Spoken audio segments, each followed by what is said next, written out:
YS Vivekananda Reddy గారు హఠాత్తుగా గుండెపోటుతో మరణించడం అన్నటువంటిది అత్యంత బాధాకరమైనటువంటి విషయం.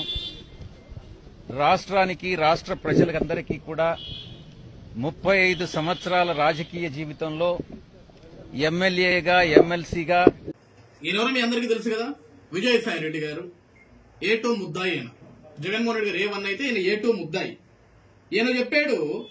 ఈయన చెప్పాడు హఠాత్తుగా గుండెపోటుతోటి వివేకానంద రెడ్డి గారు మరణించడం చాలా బాధగా ఉంది. ఈ రాష్ట్రంలో అనేకమైన సేవలు చేశాడు అని చెప్పింది ఎవరండి? తెలుగుదేశం పార్టీయో, చంద్రబాబు నాయుడు గారో, లేకుంటే ఆ రోజు తెలుగుదేశం పార్టీలో ఉన్న సీనియర్ నాయకులు ఎవరు చెప్పలా. వివేకానంద రెడ్డి గారు చెప్పారు, వైఎస్ వివేకానంద రెడ్డి గారు హఠాత్తుగా గుండెపోటుతో చనిపోయారు అని.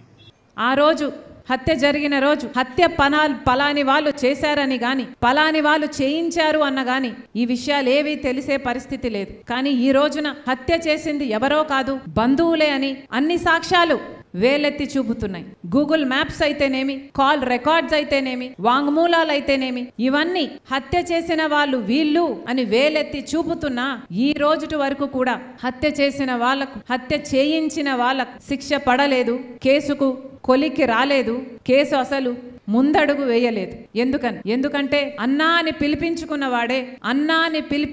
వాడే ఈరోజు హంతకులకు రక్షణ కల్పిస్తున్నాడు. కాబట్టి ఈ రోజు వరకు కూడా చిన్నాన విషయంలో న్యాయం జరగలేదు. వినవ జగన్మోహన్ రెడ్డి, అన్నా అని పిలిపించుకున్న వాడే ఈరోజు హంతకులకి అండగా నించుంటున్నాడు. అందుకే ఈ రోజు వరకు మా చిన్న చావుకి కారకులు ఎవరో, ఆ హంతకుల్ని ఎవరు పట్టుకోలేకపోయారు, వాళ్ళకి రక్షణగా నించుంటుందే నేను అన్నా అని పిలిచిన వ్యక్తి. షర్మిల గారు అన్నా అని ఎవరిని పిలిచిన జగన్మోహన్ రెడ్డి గారు మిమ్మల్నే కదా. సునీతారెడ్డి గారు అన్నా అని ఎవరిని పిలిచారు జగన్మోహన్ రెడ్డి గారు మిమ్మల్నే కదా. ఈ రోజు అదే సునీతమ్మ, అదే షర్మిలమ్మ ఈ రోజు వాళ్ళు ఒక సమావేశం పెట్టి వివేకానంద రెడ్డి గారి మరణం గురించి ఈ రోజు వాళ్ళు ప్రజలకి తెలియజేసే విధంగా బయటకు వచ్చి మాట్లాడుతున్నారంటే ఈ రోజున నువ్వు సిగ్గుతోడు తలదించుకోవాలయా. ఈ రోజు నీకు ఒక కుటుంబం అవసరం లేదు, జన్మనిచ్చిన తల్లి అవసరం లేదు, జన్మనిచ్చిన తండ్రి అవసరం లేదు, తోబుట్టిన సోదరు అవసరం లేదు, ఈ రోజు కుటుంబాలు అవసరం లేదు. నీకు కేవలం ముఖ్యమంత్రి పీఠం కావాలి, అధికార దాహం, ఒక అధికార పిచ్చోడివి నువ్వు. పదవి కోసం ఎన్ని పాపాలు చేయడానికైనా సరే నువ్వు సిద్ధపడతావు. ఈ రోజు నీ తండ్రి తర్వాత తండ్రి అంతటా వాడు వైఎస్ వివేకానంద రెడ్డి గారు. నీ తండ్రి రాజకీయాల్లో కుడిభుజంగా నించున్న వ్యక్తి, రాయలసీమ రాజకీయాల్లో నీ తండ్రికి తోడుగా నించున్న వ్యక్తి, రాయలసీమ రాజకీయాల్లో నీ తండ్రి అడుగుల్లో అడుగు వేసిన వ్యక్తి వివేకానంద రెడ్డి గారు. అటువంటి ఒక వ్యక్తిని మీరే దారుణంగా, కిరాతకంగా చంపించి ఆ రోజు నారాసుర రక్త చరిత్ర అని రాశావు. వీధినా తిరిగావు, ఏడిచావు, గగ్గోలు ఎట్టావు, మా బాబాయిని చంపేశారు, మా అబ్బాయిని చంపేశారు, మా తాతని చంపేశారు, దీనికి కారణం చంద్రబాబు నాయుడు అన్నావు.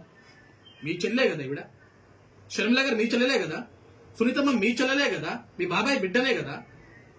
ఎవరు కూడా చంద్రబాబు నాయుడు గారు లేకుంటే తెలుగుదేశం పార్టీ నాయకులు మా బాబాయ్ చావుకో, మా తండ్రి చావుకో, హత్యకు సంబంధం అని వాళ్ళు ఎక్కడే చెప్పట్లా.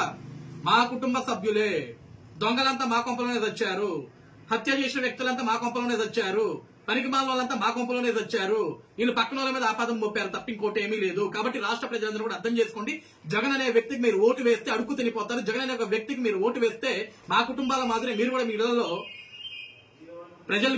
మీ కుటుంబ సభ్యులు కోల్పోతారని చెప్పేసి సొంత కుటుంబ సభ్యులు చెప్తున్నారు. మీరంతటి మీరే అంటున్నారు,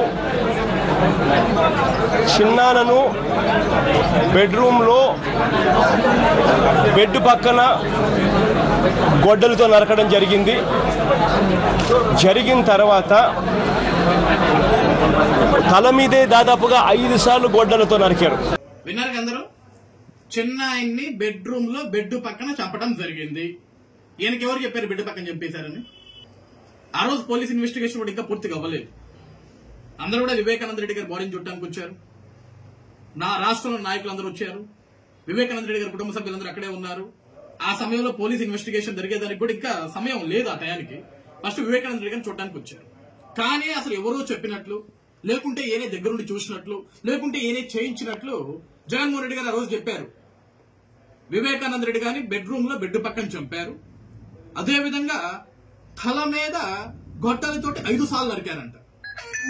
అసలు 5 సార్లు నరికారన్న సంగతి ఈయనకి ఎట్లా తెలుసు? ఎవరు చెప్పారు 5 సార్లు నరికారని? అది గొడ్డలే అని ఏ పోలీస్ అధికారిని చెప్పారు? ఎవరైనా నిర్ధారణ చేశారా? కేవలం వివేకానంద రెడ్డి గారిని చంపేదానికి గొడ్డల్ని వాడారు అని ఎవరైనా చెప్పారా? మరి జగన్మోహన్ రెడ్డి గారికి ఏ విధంగా తెలుసు? ఈ రోజు కూడా ఆంధ్రప్రదేశ్ రాష్ట్ర ప్రజానికం మొత్తానికి కూడా జగన్మోహన్ రెడ్డి గారు సమాధానం చెప్పాలి. అసలు మీకు ఎలా తెలుస్తారు ఇది?